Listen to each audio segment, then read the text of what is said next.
આ દુનિયામાં જો કોઈ વ્યક્તિ આપણને નિસ્વાર્થ પ્રેમ કરે છે તો તે છે આપણા માતા પિતા. તેઓ આપણા જીવનના એવા દીવા છે જે પોતે બળીને પણ આપણા જીવનમાં પ્રકાશ ફેલાવે છે.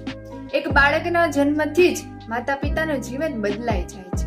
માતા પોતાની ઊંઘ, આરામ અને ખુશીઓનો ત્યાગ કરીને બાળકનું પાલન પોષણ કરે છે. પિતા પોતાના સપનાઓને પાછળ મૂકી દિવસ રાત મહેનત કરે છે જેથી તેના સંતાનના સપના પૂરા થઈ શકે. આપણે ઘણી વાર તેમની દાટ, તેમની ચિંતા અને તેમના નિયમોને સમજતા નથી, પરંતુ જ્યારે જીવનની જવાબદારીઓ આપણા ખભા પર આવે છે ત્યારે સમજાય છે કે માતા પિતાએ આપણા માટે કેટલો મોટો ત્યાગ કર્યો હતો. મિત્રો, દુનિયામાં ઘણા લોકો મળશે જે સફળતામાં તાળી પાડશે, પરંતુ માતા પિતા એવા હોય છે જે નિષ્ફળતામાં પણ આપણો હાથ છોડતા નથી.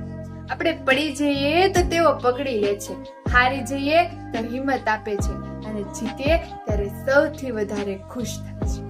આજે ઘણા લોકો પોતાના કામ અને વ્યસ્ત જીવનમાં માતા પિતાને સમય આપવાનું ભૂલી જાય છે, પરંતુ યાદ રાખજો, પૈસા ફરી કમાઈ શકાય છે, મિત્રો ફરી બનાવી શકાય છે, પરંતુ માતા પિતાનો પ્રેમ અને તેમનો સાથ ફરી ક્યારેય મળતો નથી. તેથી જ્યાં સુધી માતા પિતા આપણી સાથે છે ત્યાં સુધી તેમની કદર કરો, તેમને પ્રેમ આપો અને તેમના ચહેરા પર સ્મિત લાવવાનો પ્રયાસ કરો, કારણ કે ભગવાન દરેક જગ્યાએ પહોંચી શકતા નથી, એટલે જ તેમણે માતા પિતાનું સર્જન કર્યું છે. જય શ્રી કૃષ્ણ.